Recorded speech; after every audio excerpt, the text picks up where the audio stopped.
नहमदुहु व नुसल्ली अला रसूलिहिल करीम अम्मा बाद अऊज़ु बिल्लाहि मिनश शैतानिर रजीम बिस्मिल्लाहिर रहमानिर रहीम। সম্মানিত উপস্থিতি, এমন একটা আমলের কথা আজকে আপনাদেরকে আমি বলবো, যে আমলটুকু কেউ যদি করতে পারেন তাহলে আপনার পাহাড় সমপরিমাণ ঋণ, আপনি ঋণে জর্জরিত, অভাবে জর্জরিত, অভাবের কারণে ছেলে মেয়ে ভালো করে খাবার দাবার খাওয়াইতে পারছেন না, নিজের বিবেকে পর্যন্ত ভালো করে চালাইতে পারছেন না, নিজেও কষ্টে জর্জরিত হয়ে ঘর ছেড়ে কোথাও যেতে পারেন না, নিজের ঘর থেকে বের হলেই ঋণের কারণে মানুষজন আপনার কাছে ভিড় করে আপনাকে আইসা বিভিন্ন কথাবার্তা বলে। যদি আপনারা এমন ঋণের মধ্যে পড়ে যান, এমন ক্ষতিগ্রস্ত হয়ে যান, তাহলে কি করবেন? আসলে আজকাল আমরা যখন বেশি ঋণ করে ফেলি, ঘর বাড়ি ছেড়ে পলায়ন করে কোথাও চলে যাই, অথবা বিভিন্ন মানুষের কাছে যায় আশ্রয় নেই, প্রশ্রয় নেই, অথবা বিভিন্ন মানুষের কাছে যায় সাহায্য চাই যে আমি ঋণে জর্জরিত হয়ে গেছে, আমাকে কিছু টাকা পয়সা দিয়ে সহযোগিতা করেন।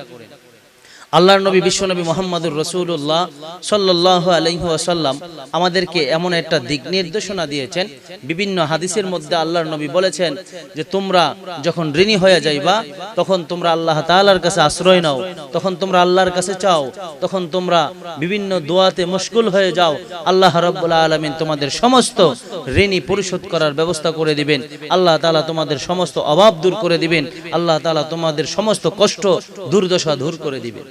এই জন্য আমাদেরকে কিছু আমল করতে হবে। বাড়িঘর ছেড়ে পলায়ন করা যাবে না, বিভিন্ন জায়গায় এদিক সেদিক ছুটে ফিরে চলা যাবে না। আমরা আল্লাহ তাআলার উপর ভরসা করব, নবীর হাদিসকে বিশ্বাস করব, তাহলে আমাদের জন্য রয়েছে শোভনীয় ভালো কিছু রয়েছে, আমাদের জন্য ভালো ফলাফল রয়েছে। তো একবার আপনার আমার নবী বিশ্বনবী মুহাম্মদুর রাসূলুল্লাহ সাল্লাল্লাহু আলাইহি ওয়াসাল্লাম রাস্তা দিয়ে হাইটা যাইতেছিলেন, দেখলেন মসজিদে নববীর মধ্যে একজন সাহাবী বসে রয়েছে। আল্লাহর পয়গম্বর দেখলেন নামাজের সময় হয় নাই, তারপরেও সে আল্লাহর ঘরে যেয়ে বসে রয়েছেন। কেন বসে রয়েছেন? এবং তার মনটা খুবই খারাপ।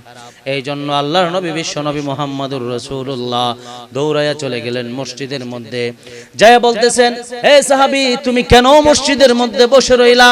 সাহাবী বলতেছেন, ইয়া রাসূলুল্লাহ, আমি ঋণে এমন ভাবে জর্জরিত হয়ে আছি, ঋণের কারণে আমি ঘর থেকে বের হতে পারছি না।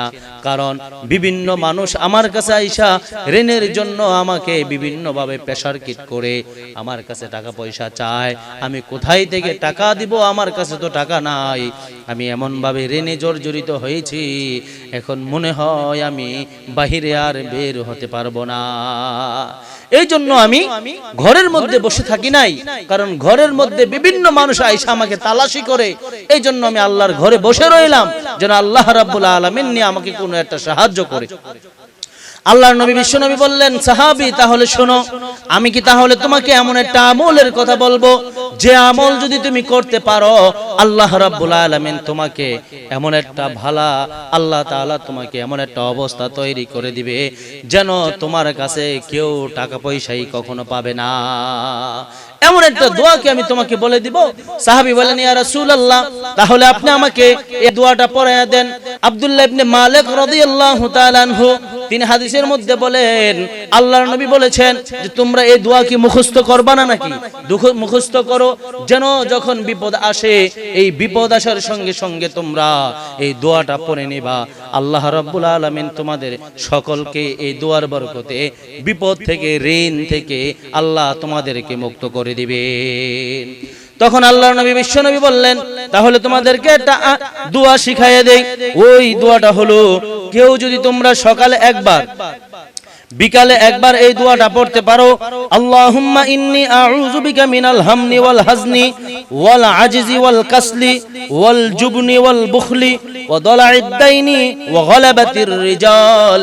এই দোয়াটা যদি তোমরা সকালে একবার আর বিকালে একবার পড়ো, তাহলে আল্লাহ রাব্বুল আলামিন তোমাদের সমস্ত অভাব দূর করে দিবেন।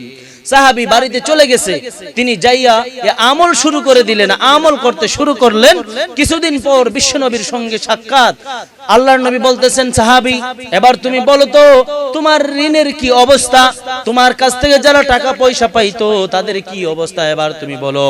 এবার সাহাবী বলতেছেন, ইয়া রাসূলুল্লাহ, আল্লাহ রাব্বুল আলামিন আমাকে আপনার এই শিখানো আমলের দ্বারা আমি যখন থেকে আমল করা শুরু করেছি, কখন কোথায় থেকে আমার অভাব দূর হয়ে গেছে, আমি টাকা পয়সা কোথায় থেকে পেয়েছি আমি নিজেও চিন্তা করতে পারি নাই। আজকে আমাকে আল্লাহ তাআলা এমন টাকা পয়সার মালিক করে দিয়েছেন যেন আমি মানুষকে যাকাত দিতে পারবো, যাকাতের উপযুক্ত এখন আমি হয়ে গিয়েছি ইয়া রাসূলুল্লাহ। তখন আল্লাহর নবী বললেন, আল্লাহ তোমার ভালাই করুক। তাহলে আসলে এই হাদিস দ্বারা বোঝা যায়, যখনই আমরা কোনো ঋণের মধ্যে পড়ব, আমরা যখনই কোনো ক্ষতিগ্রস্ত হয়ে যাব, তখন আমরা আল্লাহ তাআলার কাছে আশ্রয় নিব, আমরা নবীর শিখানো হাদিস, আমরা সেই হাদিসের উপর আমল করব, তাহলে আল্লাহ রাব্বুল আলামিন আমাদেরকে এই বিভিন্ন বালা মুসিবত এবং বিভিন্ন ঋণ থেকে আল্লাহ তাআলা আমাদেরকে মুক্ত করে দিবেন। এই জন্য আমরা সদা সর্বদাই চেষ্টা করব এই আমলগুলা করার।